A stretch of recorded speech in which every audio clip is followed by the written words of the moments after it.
हे त्यांचं 11वं पुस्तक आहे आणि त्याचबरोबर आपण कबीरवाणी दुसऱ्या आवृत्तीचं प्रकाशन करतोय. स्मिताताई महाजन भरतनाट्यमच्या रचना केलेल्या होत्या. अदरवाईज आपल्याला असं बघायला मिळतं की जास्त कानडी भाषेत, मल्याळम भाषेत किंवा तेलुगू भाषेत या रचना दिसतात. तो मराठी भाषेच्या भोसले राजांनी गेल्यानंतर असं म्हणायला हरकत नाही की त्यानंतर स्मिताताईंनीच मराठीत रचना केलेल्या आहेत. त्यामुळे ताई सुद्धा उत्तम काव्य लेखन हे पण काही करते. त्यामुळे आज आपल्याला त्यांची उपस्थिती लाभते पण खरंच खूप भारी. त्यानंतर ॲडव्होकेट प्रमोद अडकर हे आपले प्रकाशक पण आहेत आणि आज आपल्याला त्यांची विशेष उपस्थिती लाभते. तेव्हा मी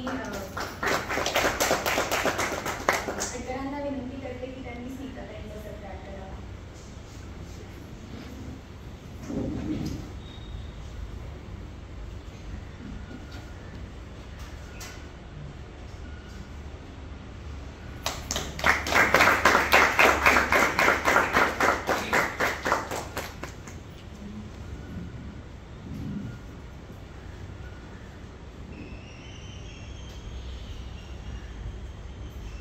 मी डॉक्टर जयेश हळकरांना विनंती करते की त्यांनी ॲडव्होकेट प्रमोद अडकरांचा सत्कार.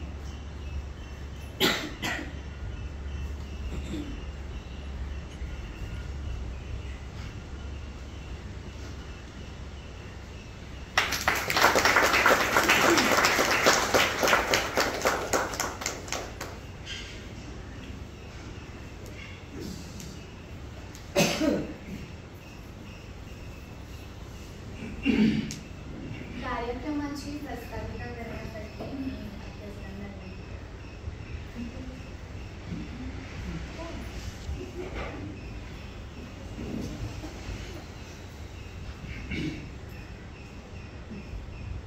व्यासपीठावर मान्यवर आज ज्यांच्या हस्ते गजाननातूर आणि कबीरवाडी या दोन्ही ग्रंथांचं प्रकाशन होणार आहे. त्या ज्येष्ठ भरतनाट्यम गुरु स्मिताताई महाजन या दोन्ही पुस्तकांच्या लेखिका माझी मैत्रीण डॉक्टर ज्योती रहाळकर, डॉक्टर जयेश रहाळकर, सूत्रसंचालिका अभिजा रहाळकर आणि पहिले ज्योतीबद्दल बोलत आहे. ज्योतीचे आता अनेक पुढे म्हणतो ना तिची आणि माझी अनेक वर्षाची ओळख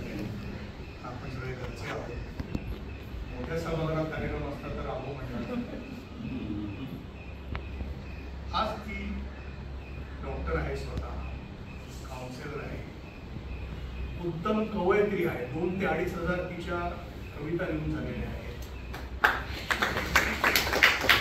आणि चांगल्या कविता आहेत. आता मी का चांगल्या कविता आहे का म्हणू शकतो, मला अधिकार का आहे त्याचं कारण गेले 33 वर्ष मी संस्था ही माझी रंगत संगत प्रतिष्ठान आहे, रंगत संगत प्रतिष्ठान काव्य विभाग आहे, आर्कर फाउंडेशन आहे, त्याच्यामध्ये 8 ते 10 हजार कवी माझ्या व्यासपीठावर काव्य विभागात. आपल्याला आनंद होतोय संदीप खरे ही पहिली कविता आडकरांच्या व्यासपीठावर रंगत संगत. सलील कुलकर्णीचा पहिला कार्यक्रम आयोजित मी 1-2 सुधारणा केली. तर म्हणून मला कवींबद्दल कवितेबद्दल बऱ्यापैकी आता कळायला लागलं की काही स्वतःही काही कविता लिहिलेल्या आहेत. त्यामुळे ज्योती राहणारी कविता उत्तम आहे असं मी माझं पहिल्यांदी मनोगत व्यक्त करतो. आज ती उत्तम कवयित्री आहे पण उत्तम सूत्रसंचालिका पण. बऱ्याच जणांना हा गुण तिचा माहिती असेलही नसेलही पण सांगायला हवाच, कारण माझ्या काही कार्यक्रमांचं सूत्रसंचालन ज्योतीने केलं, मुख्य कार्यक्रमांचंही केलं, पुरस्काराच्या कार्यक्रमाच्या कार्यक्रमांचंही केलं आणि मुख्य म्हणजे अभ्यास पूर्ण केलं. नुसती आली आणि बाबा याच्यानंतर हे बोलतील ते बोलतील असं नाही, तर एखादा विषय असेल त्या विषयावरचा अभ्यास करून येऊन त्याचे दाखले वगैरे दिले ज्योतीने. अत्यंत म्हणजे it was a very studious compare. म्हणजे आमच्याही सगळ्या लोकांनी जे काव्य विभागाचे त्यांनी मत व्यक्त केलं की अत्यंत आतापर्यंत जे काही सूत्रसंवादक माझ्याकडे अनेक आहेत, शिल्पा देशपांडे सकट सगळे आहेत, पण ज्योती राहकरांचं सूत्रसंचालन हे अत्यंत अभ्यासपूर्ण स्टुडियस सूत्रसंचालन आहे.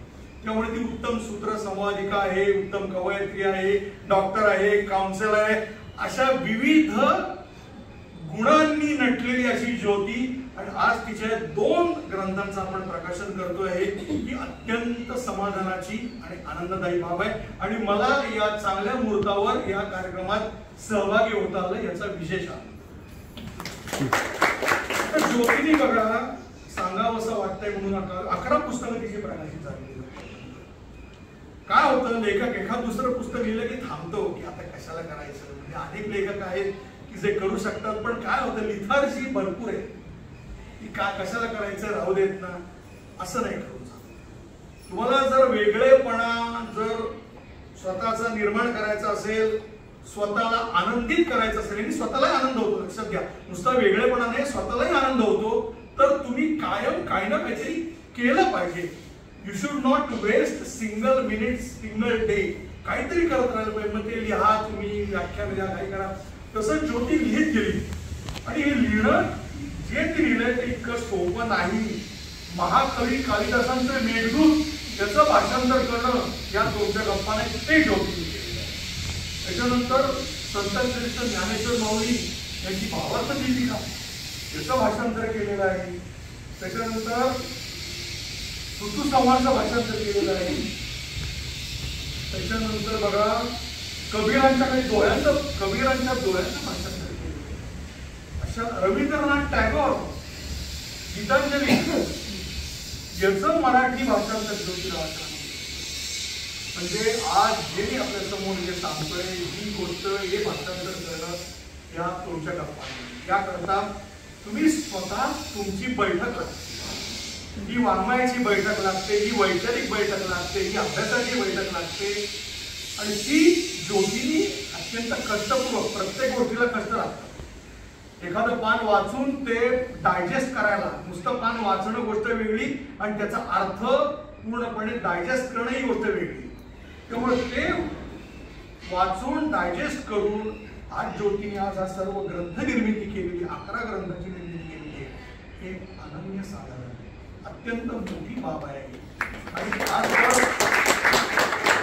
आज बघा तुम्ही गजाननाथ काव्य संग्रहाचं प्रकाशन होते. आज तुम्ही अत्यंत सुंदर काव्य रचना तुम्ही बघालच, पण त्याच्यातनं बघा तुम्ही 2 कविता बघा की पहिली कविता बघा की आज गणरायांचं आगमन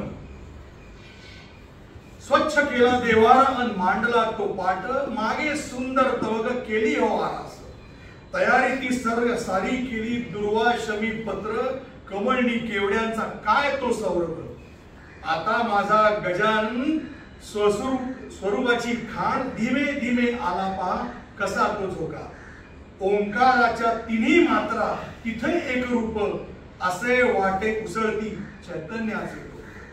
त्याच चेतनेला चला करू हो प्रणाम, घरी आले गणराय करूया हो स्वागत, करूया हो स्वागत ज्योतिराव. आज हे गणरायांचं आगमन आणि गौरीच्या आगमनाची कविता मी आपल्या समोर सादर करतो आणि थांबतो, कारण हे सादर एक प्रकाशक म्हणून सादर केलंच पाहिजे मला.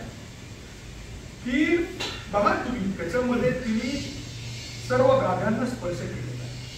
घरकुल माझे सदैव सुंदर माहेर वाचून येतात, चंदन गंगीत सोन पावले वर्षावतो. मंगल म्हणते सदैव तोड भरते आनंदाला, गणरायाचा दिमाग द्विगणित माय तयार. आग मनाची लगबग मन घेई तो झोका, लेख येता लाडाची ती पुलकित परिसर सार.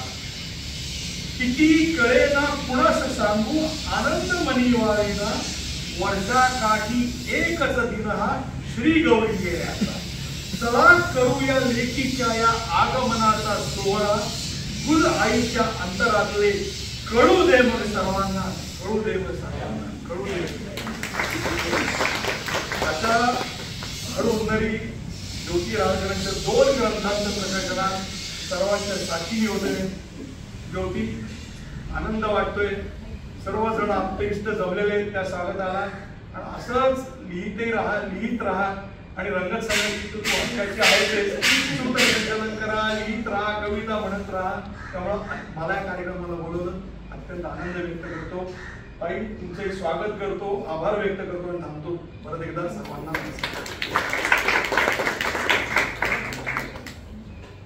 धन्यवाद. आता आपण कार्यक्रमाच्या मुख्य टप्प्यावर पोहोचलो. आपण आता दोन्ही पुस्तकांचं प्रकाशन करतो आहोत. तर त्यांनी गजाननातू या पुस्तकाचं प्रकाशन करायला आणि अर्धजणांना विनंती करते की त्यांनी कबीर वाहिनीच्या दुसऱ्या आवृत्तीचं प्रकाशन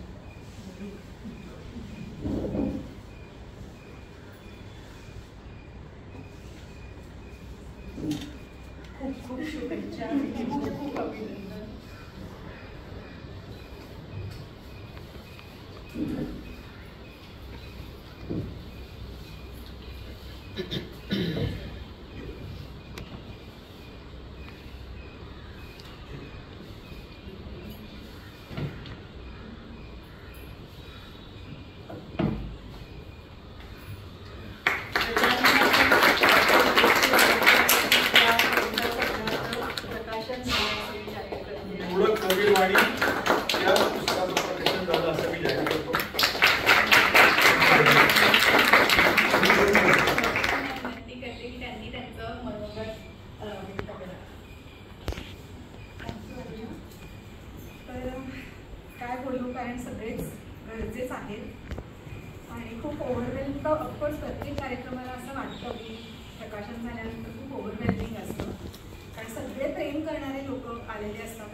ढिगाणी कवितांची पुस्तकं आपल्याला बघायला मिळतात आणि माहिती नाही कोण वाचतं, खरंच त्या पोचतात का लोकांपर्यंत.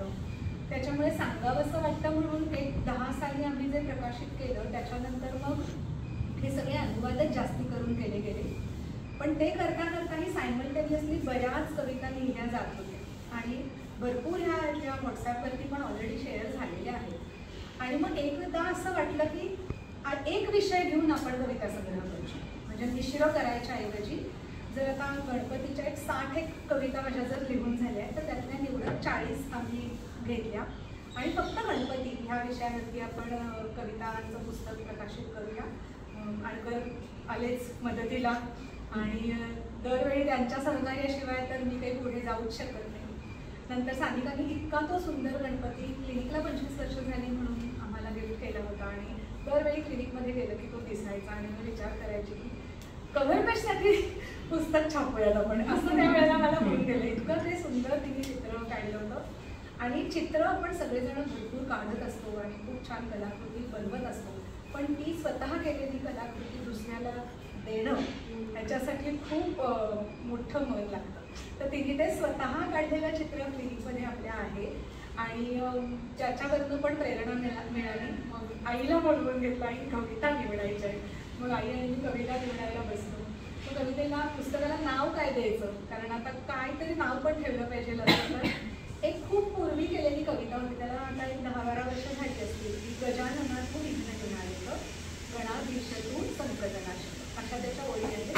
आणि त्याच्यामध्ये स्थूल सूक्ष्म सिद्धी सगळे आले गणपतीची निगडली. आणि त्याच्यावरती लहान असताना अर्जाने उठलेलं आणखण करायचं. तर ते असं गजाननातून तुझ्या कवितेची सुरुवातीची ओळ आहे, तर अर्जुनीची आईला आपण तेच नाव केलं, कारण ती कविता ह्याच्यात समाविष्ट केलेली आहे. मग ते पुस्तक एकदा नेहमी वैता मार्गाला आलं तेव्हा असं झालं की आता हे कोणाला अर्पण करूया. तर म्हणजे मी लहान असल्यापासून, मी 5 वर्षाची असताना माझी आईची आई गेली, त्याच्यामुळे मी तिला पाहिलं नाही, ती मला आठवत नाही. नंतर माझी बाबांची आई माईला होती आणि त्यांचा तिचा आणि आमचा खूप सहवास कधी घडला असतो. आम्ही पुण्यात राहतो. मग जसं जयश्री माझी ओळख झाली त्याची गावातल्या घरी आजी दररोज म्हणजे त्या घरी असायच्या आणि अनेकदा फक्त आजींना भेटायला जायची कॉलेजमध्ये असतात, तेव्हापासून तीच माझी आजी झाली. आणि जसं मी लग्न करून या घरी राहायला आले तसं आजी माझ्याजवळ राहायला आलं. तर आजींचा तो एक 10 वर्षाचा इतका मऊ सहवास मला मिळाला. म्हणून हे पुस्तक मी रजनी दिगंबर राहकर या ज्येष्ठ आजीला समर्पित केलेलं आहे. त्यांच्यामुळे म्हणजे माझ्या सासरच्या घरामध्ये देवाचे सगळे कुळधर्म, कुळाचार, कुठल्या वेळेला काय करायचं, त्यांनी सगळं मला शिकवलं. आणि त्या सांगायच्या की आपल्याकडे ह्या वेळेला हे असतं, या वेळेला हे असतं. मी म्हटलं आजी तुम्ही नुसतं सांगू नका, तुम्ही डायरी लिहून ठेवा. तर त्यांनी खरंच त्यांच्या हस्ताक्षरामध्ये आपले सगळे कुळधर्म, कुळाचार माझीसाठी लिहून ठेवले. आणि ती डायरी ही मला वेळोवेळी एक आधारदायक असते, कारण किती म्हटलं तरी मी थोडंसं काहीतरी विसरलेली असते. तर अशा त्या आजींच्या स्मृतीकरता म्हणून हे पुस्तक मी त्यांना समर्पित केलेलं आहे. आजींच्या आठवणींनी पण थोडंसं काही म्हणायला होतं. तर अशा पद्धतीने स्वतः लिहिलेल्या कवितांचं जर म्हणाल तर हे पुस्तक आहे. आणि बाकीची मधली जी काही पुस्तकं आहेत ती तसं जर पाहिलं तर अनुवादित आहेत, म्हणजे त्याच्यामध्ये मूळ जन्म कुणाचा तरी दुसऱ्यांचा आहे, पण तो फक्त आपल्या भाषेत आणायचा प्रयत्न केला आहे. आणि एवढंच झालं की सध्याची जी कोलोक्वियल लँग्वेज आपण बोलतो एकमेकांमध्ये, ती भाषा खूप बदलते. 100 वर्षांनी तर भाषा पूर्ण बदलते असा रिसर्च झालेला आहे. तर निदान आत्ताची पिढी आपली जी भाषा बोलते, आपल्यापेक्षा आपली मुलं अजून वेगळी भाषा बोलतात. तर आत्ता बरोबरच विषय झाला की मी का करू का, तर काच करू असं आता ही मुलं बोलतात. म्हणजे पण मी हे करूच का असं नाही म्हणत, ते म्हणतात मी काच करू. आणि मग आता तेही विचार केल्यावर हळूहळू बरोबर वाटायला लागतं. तर हे बदल जरी किती सहज होतात आणि ते सगळेजण आपण पचवत राहतो. म्हणून मग असा विचार केला की आता कविता तरी एक विषय घेऊन करूया. मला मिश्र कवितांचा संग्रह करायचा नव्हता. आणि जसं हिने सांगितलं की प्रत्येक पुस्तक म्हणजे आपलं बाळ असतं आणि जसं प्रत्येक व्यक्तीचं एक नशीब असतं तसं प्रत्येक पुस्तकाचंही एक नशीब असतं, प्रत्येक कलाकृतीचंही एक नशीब असतं. मग असं झालं का कोणाच्या हस्ते करूया. तर अगदी 4-5 वर्षाची अरुजा असल्यापासून स्मिताताईकडे भरतनाट्यम शिकले आहे. आणि म्हणजे कदाचित काही झालं असेल तर मी तिला ओरडली असेल, पण गुरु म्हणून स्मिताताई अरुजावर एकदा सुद्धा चिडलेली नाही. आणि मला असं आठवतं की ती एकमेव तिची शिष्य असेल की ती तिच्या मांडीत बसायची ती क्लास घेत असताना. ती लहान असल्यापासून स्मिताकडे भरतनाट्यम शिकले. आणि अनुनीच मला तिने मला स्मिताला इंट्रोड्यूस केलं. आणि माझ्या या वास्तूमध्ये स्मिताचा भरतनाट्यमचा क्लास चालतो.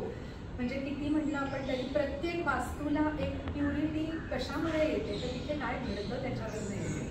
तर मला असं वाटतं की ती जितकं मन लावून आणि इतकं सुंदर शिकवते की तिला शिकवताना बघणं हे एक खूप छान आपल्याला वाटू शकतं. म्हणजे ती काय शिकवते ह्यापेक्षा सुद्धा तिची इन्व्हॉल्वमेंट बघणं की ती किती मनापासून शिकवते, तेव्हा कुठे त्या मुलींमध्ये हे सगळं येतं आणि ते पोलपोलेट होतं असं मला नेहमी वाटतं. त्याच्यामुळे असं झालं की गणपती आहे, श्री गणेश आहे, स्वतःच्या कवितांचं परत खूप वर्षांनी पुस्तक छापायचं आहे. तर गजाननाच्या रचना नृत्यांबरोबर खूप छान सादर होतात. तर स्मिताताईशिवाय आपण आता दुसऱ्या कोणाचाच नको विचार करायला. त्याच्यामुळे स्मिताला आम्ही म्हटलं की तू येशील का, ती धावत धावत गवळी बसली कुठेतरी आली आहे, तर ती लगेच होऊन भेटली. आणि मग गणपती आहे आणि नृत्यांगना साक्षात जर आपल्याला प्रमुख पाहुणे तर थोडंसं नृत्याची पण एक झलक घ्यायला हवी म्हणून तुझ्याला थँक्यू, तिने गणेश भट्टांना सादर केली. नाही तर दरवेळी प्रकाशनाला काही आपण नृत्य काही दरवेळेला करत नाही, पण ऋचा पण लगेच हो म्हणजे तुम्ही पाहिलं तिने किती सुंदर डान्स केला. तर सगळ्यांनी खूप छान पुस्तकाचं ह्या स्वागत केलं आहे, ह्याचा मला खूप आनंद आहे.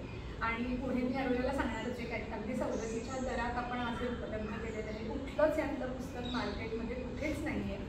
ज्याला जेव्हा त्या पुस्तकाचा योग कुणाच्या वाचनात येणार असेल त्यावेळेला ते पुस्तक त्यांच्या घरी जाईल ही श्रद्धा आहे.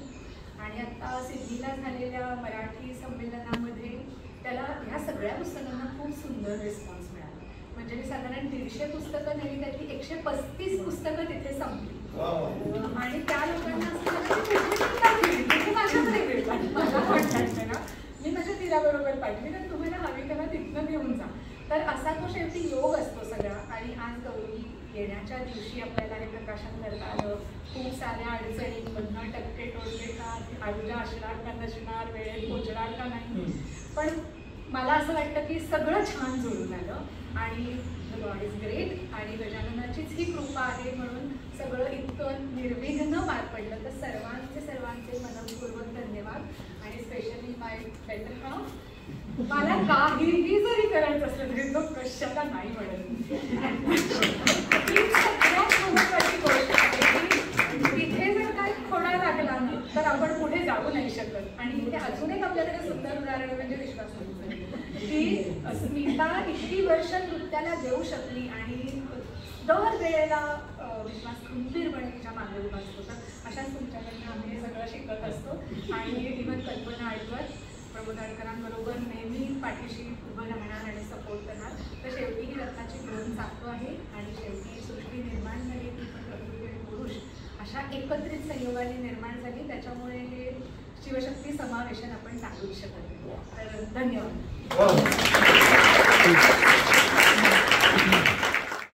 आणि आता ती जे काही बोलणार आहे ते ऐकायला आपण सगळेच खूप उत्सुक होतो. खरं म्हणजे ज्योती मला आत्ता हे ऋचाचं विलास असतं मी गेली अनेक वर्ष इथे नाचते आणि मुलींना शिकवते, तो आनंद घेते. जुनं घर होतं तेव्हापासून जसं ती म्हणली तसं आरुजा लिटरली मांडीत बसायची, इतकी छोटीशी होती पण ती ज्योतीचीच मुलगी आहे त्यामुळे ती यायची, ती मनोभावे ऐकायची आणि पुढच्या लिहिता पण येत नव्हतं पण लक्षात असायचं सगळं, असं विषयांतर करत नाही. पण आडकर साहेबांनी सांगितलं त्याप्रमाणे ज्योतीची सगळीच वैशिष्ट्य मी गेली अनेक वर्ष बघते. म्हणजे ती मैत्रीण आहे हा त्यातला जरी भाग सोडला तरी तिच्या अनेक गुणांना मी खूप जवळून पाहिलंय. आणि पहिला तिचा काव्यसंग्रह प्रसिद्ध झाला होता सांगावंसं वाटतं म्हणून, तेव्हाही मी होते. पण त्या टायटलमधनंच ज्योतीचा स्वभाव कळतो. तिला स्वतःच काहीतरी खूप सांगायचं असतं कारण तिच्या मनात अनेक विचार असतात जे अतिशय तरल असतात. ती अतिशय संवेदनशील व्यक्तिमत्व आहे तिचं आणि त्यामुळे तिला खूप काही सांगायचं असतं. आणि नुसतं मनात काव्य स्फुरतं एखाद्याला पण ते ज्याचं जेव्हा पुस्तक होतं तेव्हा ते आपल्यासारख्यांसमोर पोहोचतं. आणि जे तिला करायचं असतं आरुजा म्हणली तसं सगळ्यांना घेऊन तिला सगळं करायचं असतं. हा माझ्यामध्ये सगळ्यात मोठा गुण आहे तिचा. यातल्या मी बऱ्याचशा कविता वाचल्या ज्योती आणि मला असं झालं की नक्की कुठल्या कवितेबद्दल काय काय बोलावं कारण प्रत्येक कवितेचं काय म्हणतो एक वेगळा पैलू आहे. म्हणजे त्याच्यामध्ये अनेक गोष्टी मला अशा जाणवल्या की जे शास्त्र कला या दोन्हीची खूप उत्तम सांगड घातलेली आहे. आपल्याला माहिती आहे गणपती जे दैवत आहे वास्तविक बघायला गेलं तर रूपामध्ये सगळं विचित्र आहे. वाकडी सोंड, बाहेर आलेला दात, मोठं पोट आणि तरी सुद्धा अशा एका रूपाला आपण अत्यंत उंचीवरचं दैवत मानलं गेलं आहे. त्याच्या मागची फिलॉसॉफी पुष्कळ आहे. ती तिच्या सगळ्या कवितांमधनं वेळोवेळी प्रतीत झाली. पण नुसतं ते नाही, एक तरल संवेदनशील मन प्रत्येक गोष्टीचा कुठल्या कुठल्या अंगाने विचार करतं. काही गोष्टी तिने अशा केल्या की ज्याच्यामध्ये शास्त्राचा उत्तम अभ्यास दिसून येतो की पंचतत्वांचा समावेश त्या गणपतीच्या मूर्तीमध्ये कसा आहे किंवा त्याची पूजा करताना निसर्गाशी आपली जवळीक कशी होते. अनेक डिटेल्स आहेत, तेवढे बोलण्याचा आत्ता वेळ नाही, पण अशा अनेक बाजूंनी ती एक कवयित्री म्हणून आणि एक व्यक्ती म्हणून किती संवेदनशील आहे आणि किती सांगोपांग विचार त्यामध्ये झालेला. आपण सर्वांनी पुस्तक वाचलं की आपल्या लक्षात येईल मी काय काय म्हणले ते. त्यामुळे प्रत्येक कवितेचा एक वेगळा जॉनर आहे, एक वेगळा स्वभाव आहे आणि शिवाय एवढं सगळं करून त्यात खूप गेयता आहे. शब्द खूप मधुर आहेत, कुठेही कठोर शब्दांचा ते तिच्या स्वभावाप्रमाणेच कुठेही कधीच वापर दिसून येत नाही, पण जे म्हणायचं ते खूप पोचतं. मी अगदी 2च कवितांमधले थोडे कलाकारांनी असं म्हणणं की त्याच्यामध्ये गेयता आहे, तालसूर आहे, प्रश्न हेच माझ्यासाठी खूप तिच्या मेघदूत या पूर्ण याच्यावर तर मी पूर्ण नृत्यनाट्य बसवलेलं आहेच. आणि शिवाय आम्ही काही ज्ञानेश्वरीमधल्या ज्ञानज्योतीमधल्या यांच्यावरही आलोचना घेऊन गेलो, अशा अनेक गोष्टींवरून अजून मला करायचं आहे तुझ्या पुस्तकांवर. पण इट सेज की ते किती पोषक आहे कुठल्याही सादरीकरणासाठी सुद्धा, नुसते विचार म्हणून नाही आणि नुसतं भाषा प्रभुत्व म्हणूनही नाही. तर ज्योती मला म्हणजे जाणीव ही कविता विशेष भावली.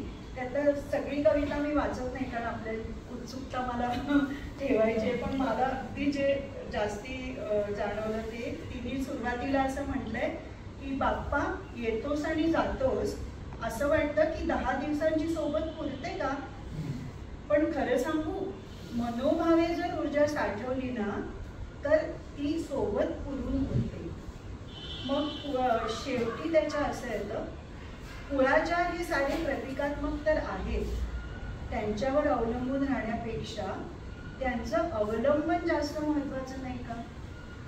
याच विचारात डोळे उघडले तर समोर रिकाम्या देवाऱ्यात निर्गुण निराकार परब्रह्म गच्च भरलंय असं वाटलं. अत्यंत सुंदर. आणि अजून मला एक बऱ्याच आवडल्या, पण आता त्यातल्या सिलेक्ट करायच्या तर सार्थक ही एकदम म्हणजे व्यावहारिक विचारातून आलेली, पण एक माणूस म्हणून आणि एक कवी म्हणून कसं संवेदनशील असावं. तर बाप्पा तसं तर तुझं निर्गुण निराकार अस्तित्व सदा सर्वदा सर्वत्र भरून असतं, पण 10 दिवसांसाठी सगुण साकार रूपात येतोस तू, येतोस तेही चक्क प्रत्येक घरात. असं म्हणतात की बाहेरच्या भेटी आणि घरात येऊन राहून झालेला पाहुणचार यात अंतर असतंच. तसंच होतं मग आपल्या मंदिरातली आपली भेट वेगळीच, पण थेट घरात तुझं येणं होतं ना तेव्हा सगळे अभिनिवेश गळून पडतात, एक जवळीक निर्माण होते. तूही बघतोस आमचं घरातलं वागणं, रीतीबंदी पाळणं, आमच्याही मनाला जाणवत राहतं की तू बघतोयस. जणू काही तुम्ही CCTVच्या कक्षात असताना कसं शहाण्यासारखं वागाल तसंच तुझं अस्तित्व मनात घर करून असतं. हे 10 दिवसाचे ट्रेनिंग पुढच्या गणेश चतुर्थीपर्यंत अंमलात आणलं तरच या गणेशोत्सवाचं खरं सार्थक आणि बाळाला किती अनुसरून अशा अनेक गोष्टी या पुस्तकात आहेत. आणि आडकर साहेब तुमचंही खूप अभिनंदन, कारण तुम्ही अशा काही एका दर्जाच्या काव्याला कायम पाठिंबा देत असतात. आणि कारण मी त्यातनं गेलेली आहे, कलाकृती करायची पण ती पुढे आणण्यासाठी पुन्हा कोणतरी लागतं. आणि अनु तुला मी इथे जाहीरपणे थँक्स देते की माझी ज्योतिषी ओळख तिच्याकडे झाली.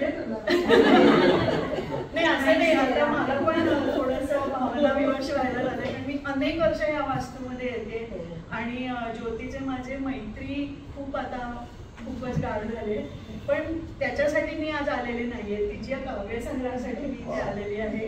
कारण त्याचं महत्त्व अतिशय अनन्यसाधारण आहे आणि आपण सर्वांनी जरूर या पुस्तकाचा आनंद घ्यावा. डॉक्टर जयेश, डॉक्टर ज्योती, डॉक्टर अनुजा अर्णव सगळ्या कुटुंबाचं आणि आई तुमचं सगळ्यांचं खूप खूप अभिनंदन. धन्यवाद.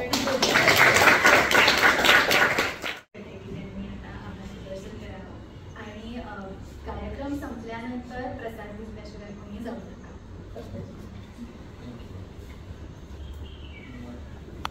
देशपांडे की प्रत्येकाने आपापला व्यवसाय करावा, पण त्या व्यवसायाने तुमचं पोट भरेल, पण आयुष्य का जगायचं याच्याकरता कुठला तरी एक छंद तुम्ही पाळा. तरी तसा युक्तीचा हा वन ऑफ द छंद हा कविता करण्याचा आहे. आणि त्याच्यात तिचं हे 11वं पुस्तक ती एक विसरली, तिने स्वतः लिहिलं मेघदूत प्रतिसंदेश हा तिचा स्वतःचा, बाकी काही नसतं. त्यामुळे तसं बघायला गेलं तर तिचं 3रं पुस्तक आहे. तिच्याच एका कवितेचा रेफरन्स देतो. उत्सव व्हावा ऐसा अशी कविता आहे.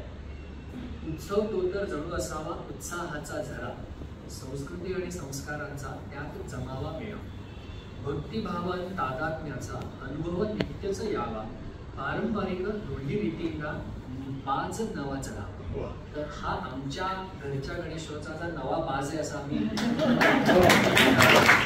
काहीतरी वेगळं या गणेशोत्सवाला करायचं. आणि हे वेदांगातून आणि कबीरवाणीचं 2रं आवृत्ती प्रकाशित झाली. आभार मान्य, खरं ऋणात राहणंच मी पसंत करीन, पण एक ऋणनिर्देश करायचा असतो म्हणून सर्वप्रथम गुरु स्मिताताई आणि विश्वास तुम्ही दोघं आज इथे आलात आणि या कार्यक्रमात सहभागी होण्याचा म्हणजे तुम्ही झालात त्याच्याबद्दल आमच्या सर्व कुटुंबियांतर्फे खूप खूप मनापासून आभार. प्रमोदजी, तुम्ही प्रत्येक कार्यक्रमात असताच. सिग्नेट प्रकाशन आणि मिस्टर मिसेस आडकर हे आमच्या सर्व कार्यक्रमाचे अविभाज्य घटक आहेत आणि ते असणारच, पण तरी पण ऋणात राहून ऋणनिर्देश. त्याचबरोबरीने याचं सगळं DTP आणि सगळं जे हे केलं भाग्यश. मला याचा फॉन्ट पण त्याच्यावर खूप आवडला. तुम्ही आता बघा या विषयाला खूप साजेसा आहे. तिने इतक्या कमी ह्याच्यामध्ये DTP करून आणि ज्योती खरा ॲक्च्युली आजारी असताना तिने सगळं त्याचं प्रूफ रिडिंग आणि हे केलं. त्याबद्दल तिचे खूप खूप आभार. सानिका खूपच छान चित्र काढलं आणि या चित्रामुळे सगळ्या ह्या कविता गणपतीच्या एकत्र कराव्या असं ज्योतीच्या मनात आलं. So the impetus was probably your painting. आणि ते रिनोव्हेट झाल्यानंतर आपल्या क्लिनिकमध्ये नवीन वेगळ्या ठिकाणी असणारच आहे, आत्ता आपण नुसतंच ठेवलेलं आहे. त्याचबरोबरीने खरं रुचा आणि अनुजा ह्या माझ्या मुलीच आहेत. रुचा खूप छान नृत्य सादर केल्याबद्दल आणि अनुजाला बाबाची एक शाबासकी. आणि तुम्ही सगळे आजचा हा अवघड दिवस की सगळ्यांच्या घरी खूप कार्याचं असतं, तरी पण सगळे आलात त्याबद्दल तुमच्या सर्वांचं पण खूप खूप धन्यवाद. आणि असाच तुमचं प्रेम आमच्या सर्व कुटुंबाला सर्व क्षेत्रांमध्ये देत राहा अशी मनापासून धन्यवाद.